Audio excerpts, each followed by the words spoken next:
এর থেকে অবিশ্বাস্য পারফরমেন্স আর কি হতে পারে?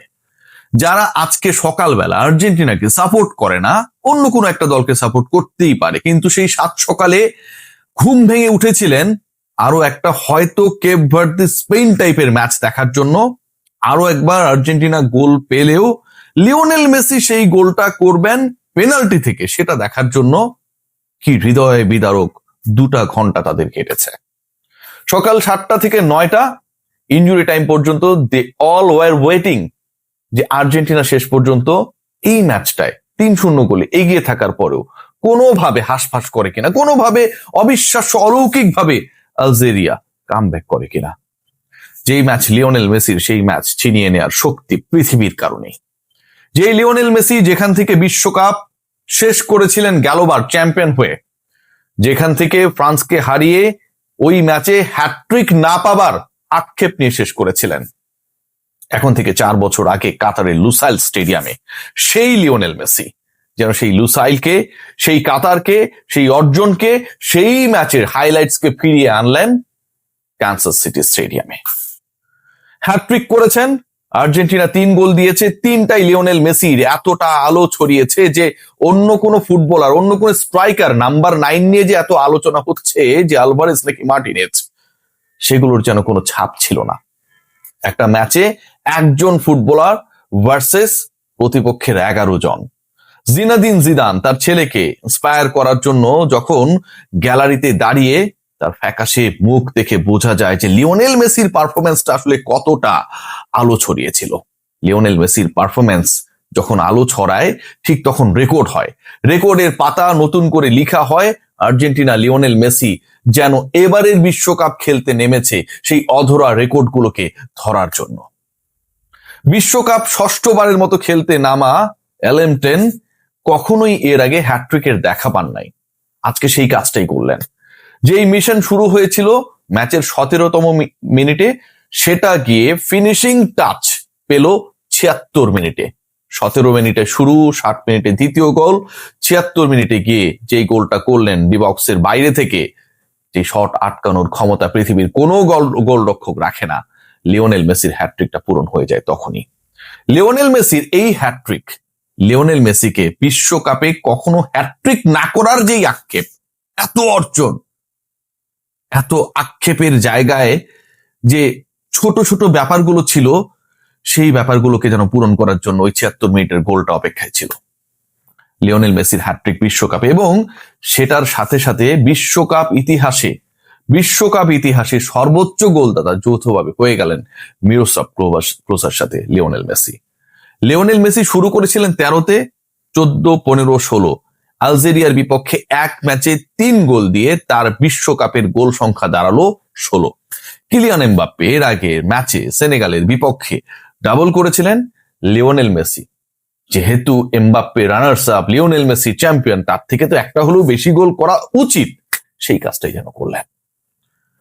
এবারের বিশ্বকাপের প্রথম হ্যাটট্রিকটাও হলো, যেই বিশ্বকাপে কেপ ভার্দে আটকে দেয়, যেই বিশ্বকাপে উরুগুয়ে আটকে যায়, যেই বিশ্বকাপে ব্রাজিল গোল করতে পারে না, তাদেরও আটকে যেতে হয় মরক্কোর বিপক্ষে, সেই বিশ্বকাপে গোল করাটা যেন আর্জেন্টিনার জন্য এতটাই সহজ যতটা আসলে লিওনেল মেসির জন্য রেকর্ড ভাঙা সহজ।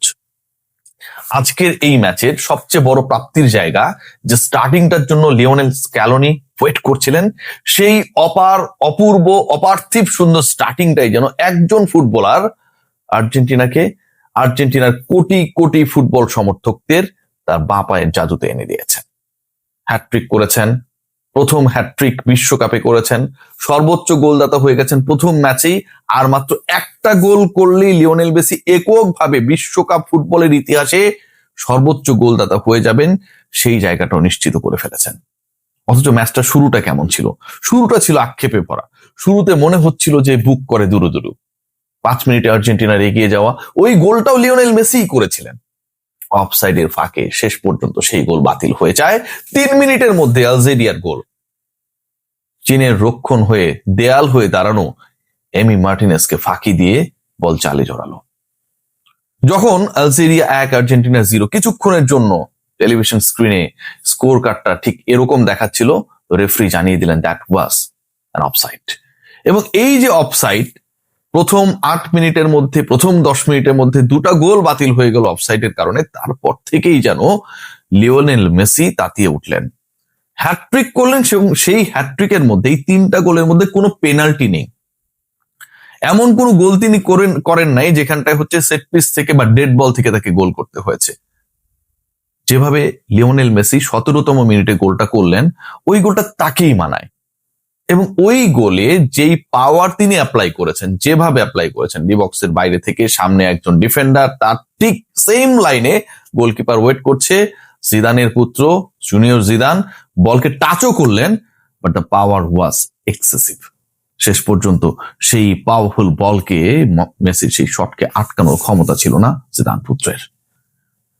সেই থেকে শুরু, এবং হাফ টাইমে পর্যন্ত ওই একটা গোলই এগিয়ে আর্জেন্টিনা। তখন পর্যন্ত টেনশন ছিল, কারণ 1 গোলের লিড। এবং হাফ টাইমের আগের মুহূর্তটায় যেভাবে খেলা হয়েছে, আলজেরিয়া বিশেষ করে 35 থেকে 45 মিনিট পর্যন্ত যেভাবে অ্যাটাক করেছে, যেভাবে মনে হচ্ছিল যে আর্জেন্টিনার লিওনেল মেসির স্কোরিং অ্যাবিলিটি কিংবা হচ্ছে তিনি যেভাবে গোল করে এগিয়ে দিতে পারেন, সুযোগ পেলে আরো গোল করতে পারেন, সেটার থেকেও বড়, মানে স্বস্তির থেকেও বড় দুশ্চিন্তার জায়গা হয়ে যাচ্ছে আর্জেন্টিনার রক্ষণ ভাগ।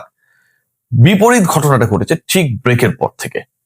ব্রেকের পরে 54 মিনিটেও অপরচুনিটি ক্রিয়েট হয়েছিল, কিন্তু শেষ পর্যন্ত আসলে সেই গোলটা হয় নাই।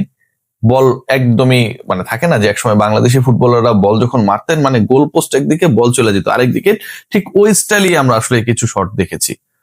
বাট ম্যাচের চিত্রনাট্য বদলানো শুরু করে হচ্ছে 60 মিনিট থেকে।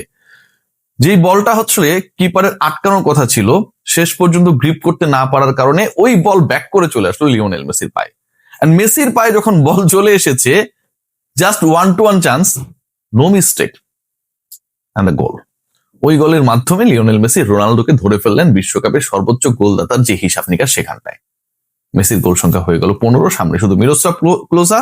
এবং এই বক্তব্য, এই বয়ান, এই ধারাভাষ্যটা যারা আসলে কমেন্ট্রি প্যানেলে ছিলেন, তারা দেয়ার সুযোগ পেলেন আর মাত্র 15 মিনিটস।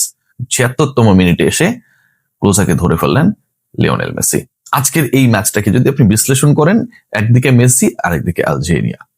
একলা মেসি হারিয়ে দিয়েছেন 3 গোলে, 3টা তিনি করেছেন, হ্যাটট্রিক করেছেন, বিশ্বকাপের সর্বোচ্চ গোলদাতা হয়েছেন, এবারে বিশ্বকাপের প্রথম হ্যাটট্রিকটা তিনি করে ফেলেছেন।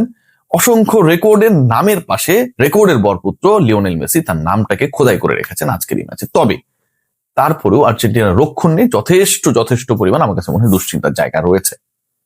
আলজেরিয়ার বিপক্ষে যেভাবে বারবার তারা স্লিপ করছিল, প্রথমার্ধের শেষটা যেভাবে আর্জেন্টিনা খেলেছে, আমার কাছে মনে হয় যে that was not the proper defensive football.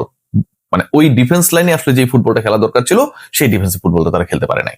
আবার মিডফিল্ডে যদি আমরা দেখি, যে আজকের এই ম্যাচে সাপ্লাই চেইনটা খুব বেশি প্রপার ছিল না, প্রচুর বল হারিয়েছে, বল লুজ করেছে, যেটা আসলে বড় প্রতিপক্ষ এবং নেক্সট স্টেজ গুলোতে আর্জেন্টিনার জন্য আমার কাছে মনে হয় সেটব্যাক হতে পারে। থার্ড যে পয়েন্ট, আজকের ম্যাচে আপনি যদি খেয়াল করে দেখেন, যে যেভাবে মানে লতারো মার্টিনেজ 54 মিনিটে যে কথাটা বলছিলাম, যে এমন ভাবে বলটা মারলেন, ওই বল মনে হচ্ছিল যে আসলে গোল পোস্টটা কোথায়, গ্যালারিতে কিনা। তারপর পরই তাকে আসলে সরিয়ে ফেলা হয়, তাকে নামিয়ে নেওয়া হয় এবং পরবর্তীতে আলভারেজকে সুযোগ দেওয়া হয়। স্ক্যালোনির এই পরিবর্তনের পরেও কিন্তু আমরা শুধুমাত্র লিওনেল মেসি ছাড়া আক্রমণ ভাগে অন্য কাউকে কোনো ধরনের বড় সুযোগ ক্রিয়েট করা অথবা ফিনিশ করতে দেখি নাই। সো এই যে জায়গাগুলো, যে এককভাবে একজন ম্যাজিশিয়ানের উপর ডিপেন্ডেন্সি, এটা আর্জেন্টিনার কাটানোটা খুব জরুরি। মেসির হ্যাটট্রিক নিঃসন্দেহে স্বস্তির। মেসিকে এভাবে 3টা গোল করতে দেখা বিশ্বকাপে প্রথমবারের মতো বিশাল স্বস্তির। ক্লোজাকে ধরে ফেলা বিশাল স্বস্তির।